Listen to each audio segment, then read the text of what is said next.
Nama saya Heri Setiawan, dosen pada Prodi Sejarah Universitas Sanata Dharma Yogyakarta. Di Prodi Sejarah, bidang ilmu yang saya tekuni adalah sejarah agama dan budaya. Saya mengajar beberapa mata kuliah seperti sejarah gereja di Indonesia, dinamika kebudayaan Islam di Indonesia, peradaban Asia Barat dan Asia Selatan, dan sejarah lokal di Indonesia. Di video ini saya akan menjelaskan deskripsi dan pengelolaan mata kuliah peradaban Asia Barat dan Asia Selatan yang meliputi delivery, interaction, dan assessment atau DIA. Mata kuliah peradaban Asia Barat dan Asia Selatan merupakan mata kuliah wajib yang ditawarkan kepada mahasiswa semester 7 dengan kredit 3 SKS. Mata kuliah ini dilaksanakan dalam 16 kali pertemuan, termasuk di dalamnya ujian tengah semester dan ujian akhir semester. Dalam mata kuliah peradaban Asia Barat dan Asia Selatan, mahasiswa mempelajari pembentukan dan perkembangan peradaban di Asia Barat dan Asia Selatan dari zaman kuno sampai modern.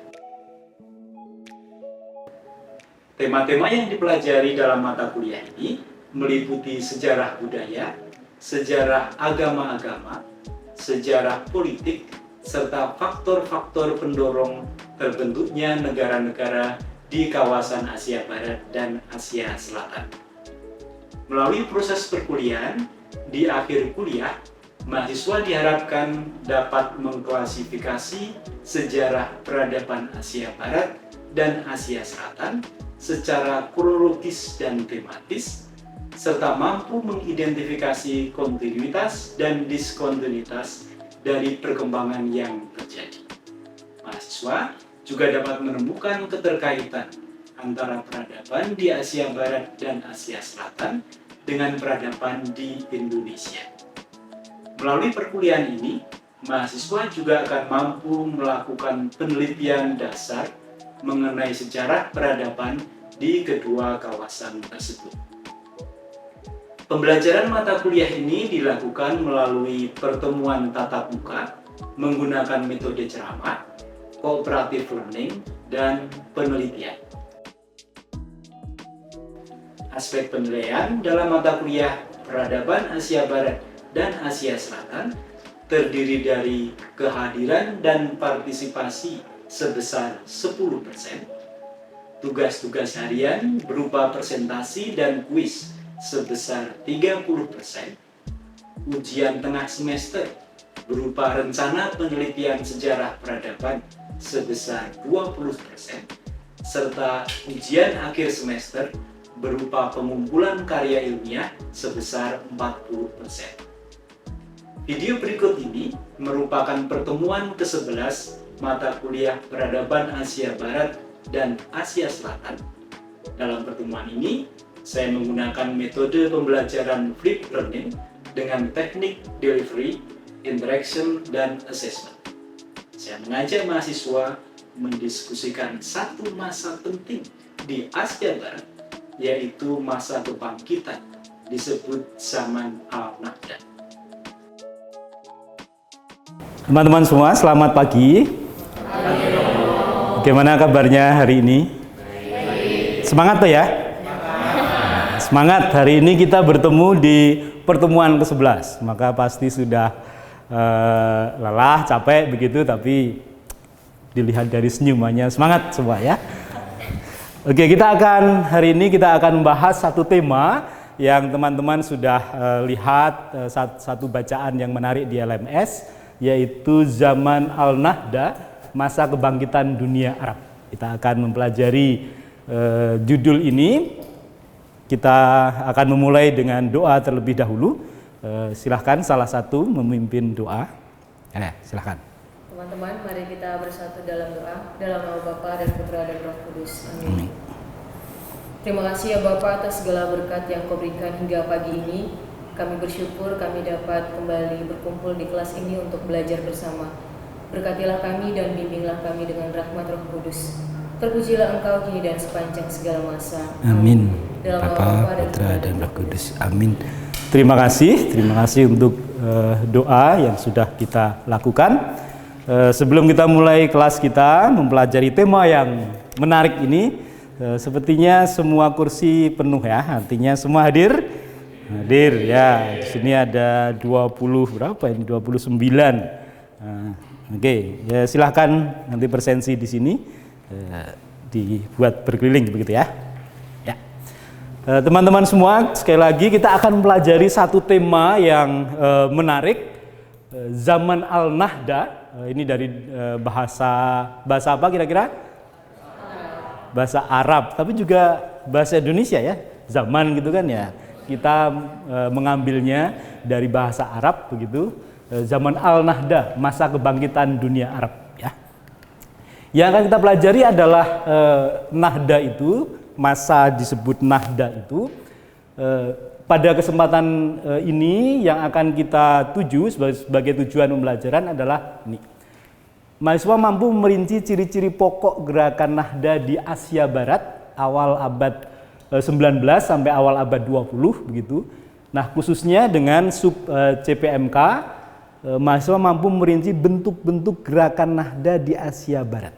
Jadi khususnya pada materi bentuk-bentuk, karena minggu depan kita masih akan bertemu dengan tema ini juga pada sub CPMK yang lain gitu ya.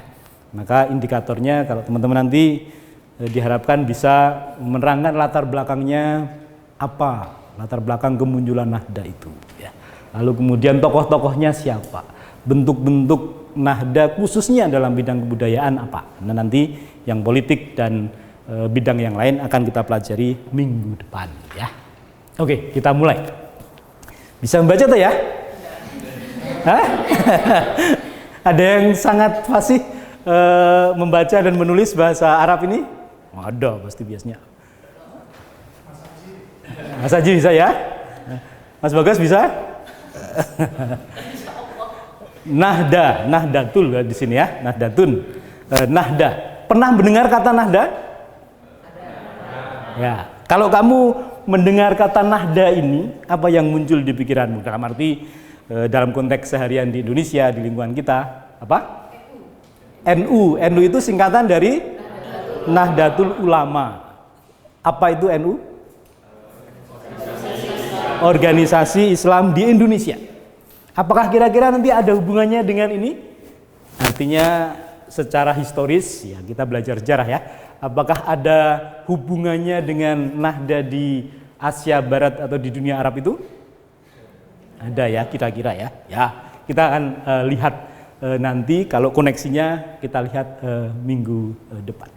Nahda artinya apa? Kebangkitan kembali. Kebangkitan kembali. Maka Nahdlatul Ulama itu adalah kebangkitan siapa? Ulama, kan gitu ya. Kebangkitan ulama. Nah, Nahda ini suatu masa, zaman itu masa ya, yaitu kebangkitan kembali. Dalam bahasa yang lain kita mendengar Renaissance. Di mana itu biasanya kalau di Prancis khususnya ya, di Eropa juga mengalami hal itu. Kebangkitan kembali, bahkan disebut kelahiran kembali ya, gitu ya. Maka dari sisi istilah teman-teman bisa mendapatkan satu pemahaman yang mendasar mengenai apa yang terjadi pada zaman, pada masa Nahda itu, yaitu kebangkitan kembali. Maka ini bukan sebutan kemajuan yang terjadi pada abad 19 sampai awal abad 20 itu. Oke. Kalau nanti ada pertanyaan, minta penjelasan, silahkan langsung, nggak apa-apa ya, tidak harus menunggu sampai kelas selesai. Tadi sudah disebutkan bahwa kemungkinan Nahda ini juga mempengaruhi Indonesia. Maka kita kalau mempelajari sejarah Nahda Asia Barat, kita bukan pertama-tama melihat Asia Barat, tapi kira-kira apa ya pengaruhnya bagi kita di Indonesia, dan begitu ya. Tadi apa tadi satu organisasi yang penting di Indonesia? Nahdlatul Ulama. Nahdlatul Ulama. Ada yang tahu kira-kira kapan berdirinya Nahdlatul Ulama itu? Kurang lebih tahun 1900 Setelah merdeka atau sebelum merdeka? Sebelum Indonesia merdeka. Ya, nanti kita lihat apakah masa itu di Asia Barat juga terjadi sesuatu dan itu berpengaruh di Indonesia. Itu yang pertama, kita perlu mempelajari Nahda karena ada kepentingan dengan kita yang mempelajari sejarah Indonesia. Yang kedua, kalau kita mempelajari sejarah satu periode, satu tempat, apalagi nanti kita akan menampilkan tokoh-tokoh tertentu, membaca dokumen tertentu, ada satu hal yang perlu kita perhatikan dan ini sangat penting bagi Anda calon sejarawan itu, yaitu cara pandang baru terhadap sejarah atau meneliti sejarah. Bahwa kira-kira kemajuan itu disebabkan atau dimunculkan oleh siapa tuh ya? Oleh orang di dalam atau orang di luar? Nah, kebanyakan itu kemajuan di Asia Barat itu dimunculkan oleh orang luar Asia Barat. Kemajuan di Indonesia itu juga oleh siapa? Oleh bangsa lain. Kita perlu melakukan pendekatan baru, cara pandang baru terhadap sejarah atau ketika melakukan penelitian sejarah, sehingga kita akan mendekati kemajuan Asia Barat itu bukan digerakkan oleh orang luar sebagai tokoh utamanya, tetapi orang-orang di dalamnya, orang-orang Asia Barat sendiri, gitu ya. Walaupun tidak bisa dipungkiri bahwa terjadi transmisi. Transmisi itu apa ya? Transmisi itu apa?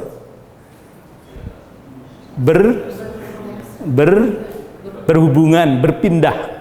Ada perpindahan, ada hubungan saling mempengaruhi antara kebudayaan satu dengan kebudayaan yang lain. Kita akan lihat itu. Oke. Kita akan melihat beberapa topik, tetapi pada kesempatan ini, dalam waktu yang singkat ini, kita akan melajari kebangkitan khususnya dalam bidang budaya. Maka culture Nahda. Culture Nahda. Walaupun nanti di sana ada kebangkitan politik, minggu depan akan kita lihat, kebangkitan religius, kita akan lihat secara detail minggu depan, gitu ya. Tapi dalam kesempatan ini yang akan kita pelajari adalah budayanya. Teman-teman bisa melihat ini salah satu peta penting abad ke-16. Kira-kira bisa mengira-ira ini peta mana begitu? Wilayah Asia Barat dan Eropa, ya, Eropa. Ya, sekitar sini ya, Italia sekarang ya. Lalu kemudian di sini Jerman dan negara-negara yang lain, gitu ya. Satu kekuasaan besar yang menjadi penentu di Asia Barat adalah Ottoman. Ottoman itu dalam bahasa Arab atau yang biasa juga kita gunakan di Indonesia apa? Utsmaniyah, ya, kekhalifahan Utsmaniyah kan itu kita kenal. Satu penguasa yang pusatnya di sini, di Turki di sini, tetapi dia bisa menguasai dan dia bertumbuh kekuasaannya sangat besar. Ini ya ketika mencapai puncak kejayaannya sampai di Eropa, Wina, Swiss dan sekitarnya itu di sini, sampai di ini bagian mana ini? Afrika ya. Afrika bagian utara di sini, kemudian Arab di sini, dunia Arab di sini. Sangat besar, termasuk nanti punya koneksi dengan Indonesia. Tetapi ini makin melemah. Kita akan lihat nanti sepintas saja. Lalu Eropa semakin merangsek ke wilayah Asia Barat itu dan dia memiliki pengaruh yang kuat. Lalu kemudian identitas kearapan itu semakin muncul. Identitas itu biasanya dikuatkan oleh kesamaan perasaan dan juga kesamaan biasanya? Bahasa. Apalagi kesamaan bangsa, merasa sebangsa, bangsa Arab. Kita akan lihat sepintas nanti. Lalu pandangan positif mengenai modernisasi. Nah, pertama melemahnya Ottoman tadi.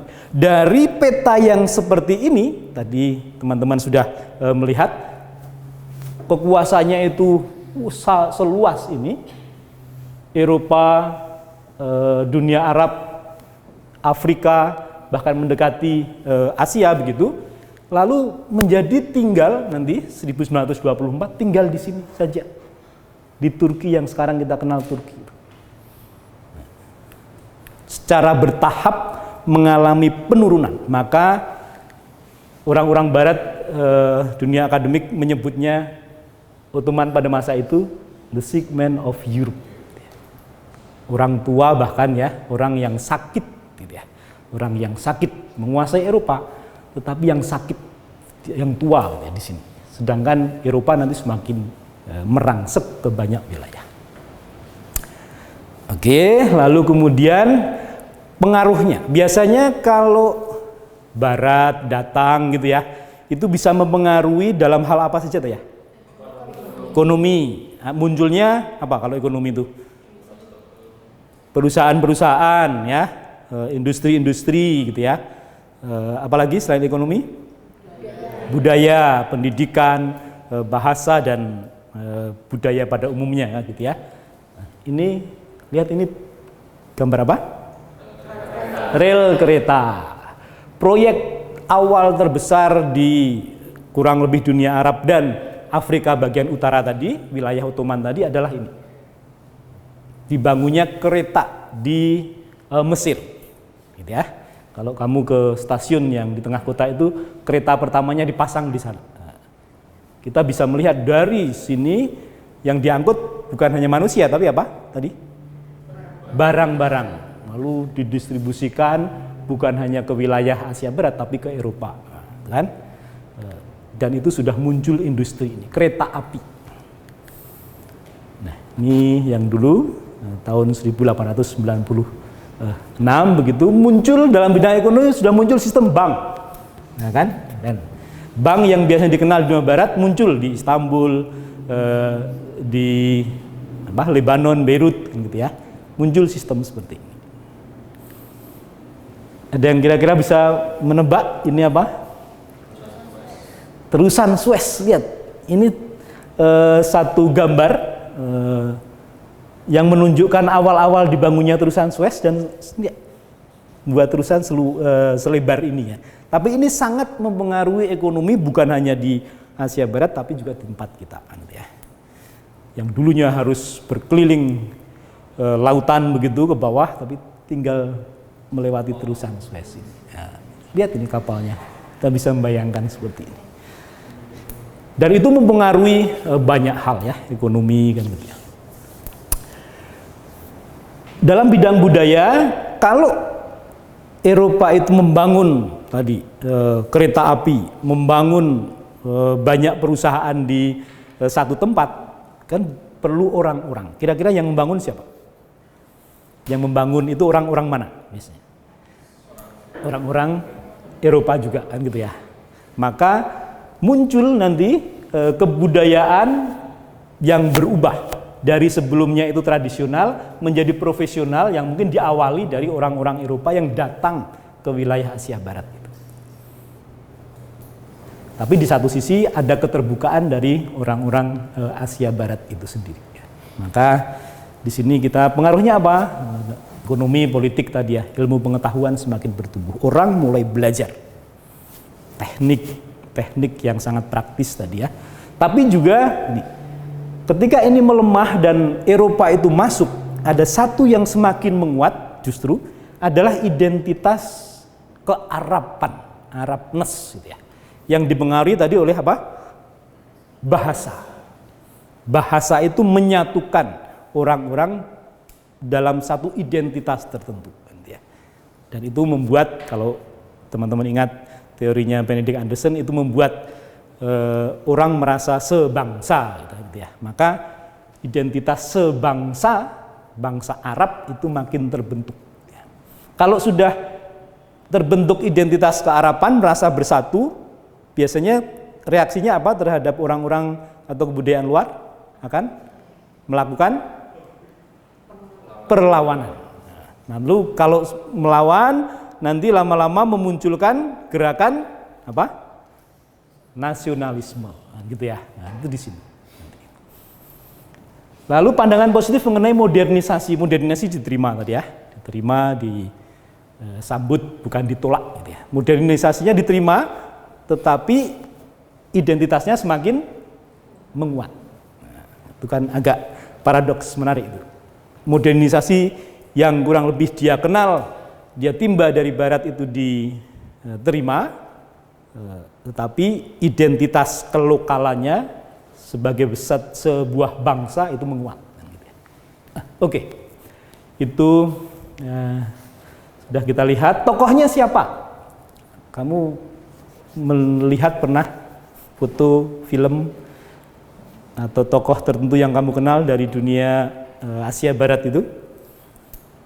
Di Turki sangat terkenal dengan tokoh nasionalisnya yang membawa Turki pada Turki modern.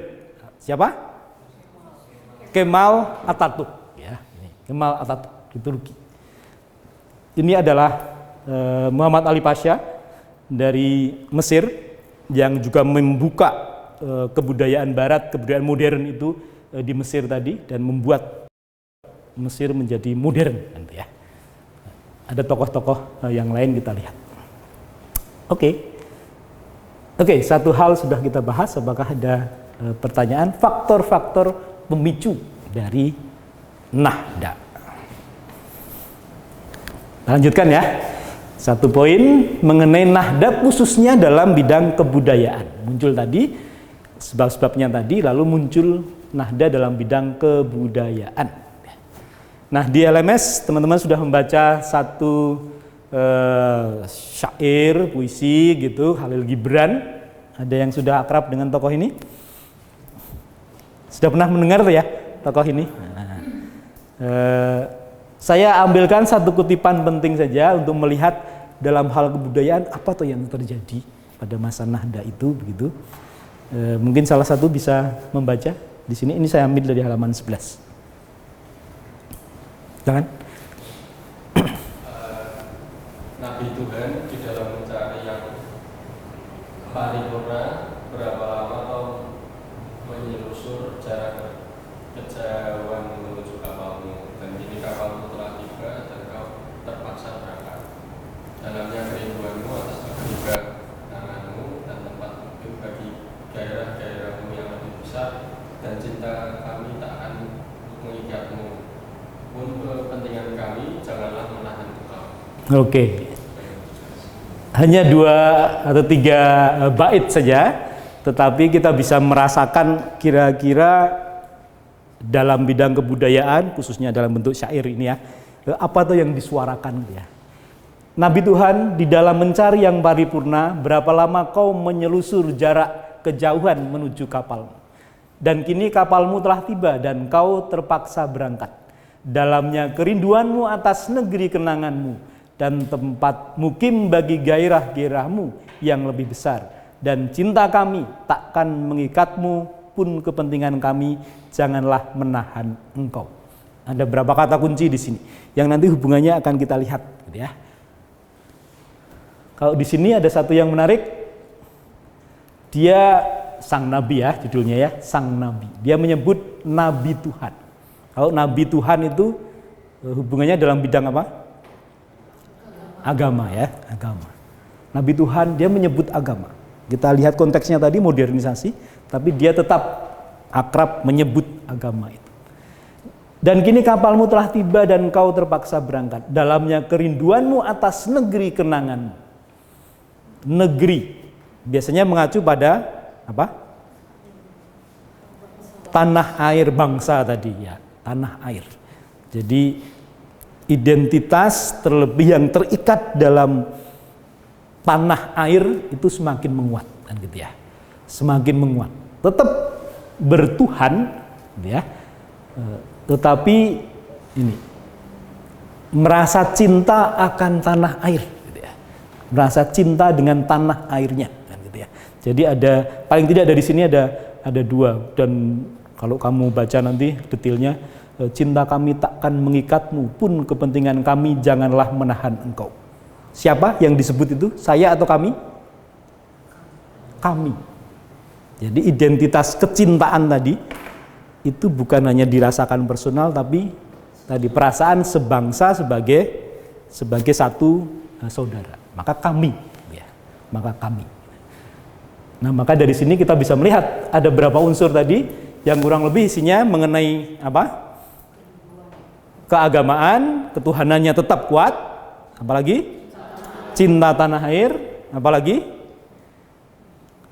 Yang kami tadi kebersamaan, identitas sebagai saudara.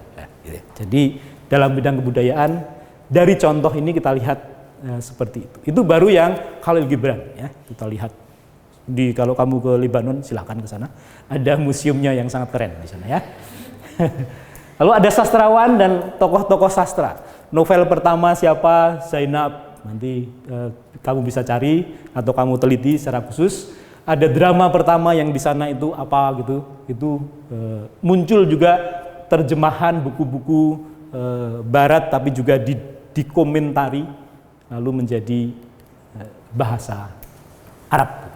Muncul majalah-majalah, ini sangat penting. Muncul golongan tadi penulis, gitu ya. Maka ini dalam kebudayaan ini muncul terjemahan-terjemahan dalam dunia akademik. Ini majalah Al-Manar yang tokohnya juga sangat penting bagi Islam di Indonesia. Ini Rashid Rida, Al-Manar, nanti tokoh-tokoh reformis itu muncul pada masa ini dan orang-orang Indonesia, tokoh-tokoh Indonesia belajar bahkan juga menjadi pengajar di sana. Oke, saya kira ini muncul pusat pengetahuan, muncul golongan penulis, muncul karya-karya, terjemahan karya-karya khusus mereka. Apakah ada pertanyaan sebelum kita akhiri dengan kesimpulan? Udah cepat toh ya. Oke, kalau tidak kita bisa membuat kesimpulan. Nada itu tercetus karena ini kombinasi antara melepaskan diri dari dominasi Barat tadi, gitu ya.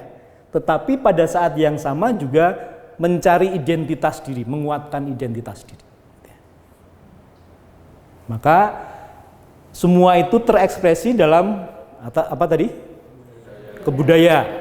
Kebudayaan, lalu politik dan keagamaan. Berapa sudah saya singgung keagamaan dan politik, tapi minggu depan akan kita pelajari. Nanti bacaan akan saya sediakan di LMS juga. Ya. Ekspresinya dalam bidang kebudayaan itu, misalnya tadi identitas Arab itu semakin menguat dan tanah air itu, kalau dalam puisi Khalil Gibran tadi, semakin dicintai. Ya. Sebagai bangsa Arab mencintai tanah airnya. Lalu munculnya nanti secara frontal pada bidang politik dengan semangat apa? Nasionalisme. Oke, saya kira begitu. Kalau ada pertanyaan nanti silahkan, minggu depan kita masih punya waktu untuk berdiskusi setelah kamu membaca beberapa bacaan yang nanti akan saya cantumkan di LMS. Tetapi juga silahkan berpikir, melihat kira-kira apa toh yang menarik bagimu dari gerakan Nahda yang terjadi tadi, yang sudah kita pelajari. Lalu kamu kumpulkan di LMS sebelum kuliah dimulai minggu depan, 25 Juli. Silahkan mengumpulkannya di LMS. Bisa toh ya? Tidak usah panjang-panjang. Artinya kamu sudah belajar, kamu pasti mendapat 1-2 hal tadi ya. Munculnya tokoh-tokoh berkat ekspresi dalam dunia pengetahuan. Di LMS nanti ada satu bacaan untuk minggu depan. Kalau kemarin saya berikan bacaan Khalil Gibran, nanti saya beri bacaan cukup komprehensif dari akademisi di bidang Asia Barat. Silahkan nanti dibaca, lalu kita diskusikan di kelas, gitu ya. Begitu teman-teman semua. Masih semangat tuh ya? Semangat ya. Saya kira hari ini cukup sampai di sini. Kita akan menutup kelas kita dengan doa. Tadi sudah dipimpin oleh Anda, saya akan menutupnya dengan doa. Teman-teman, marilah kita hening, kita tutup kelas kita dengan doa. Doa mulai.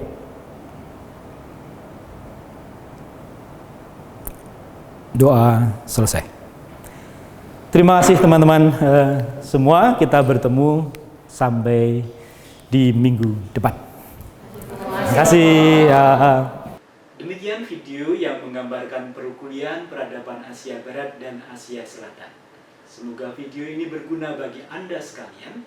Terima kasih dan sampai jumpa. Berkat melimpah untuk kita semua.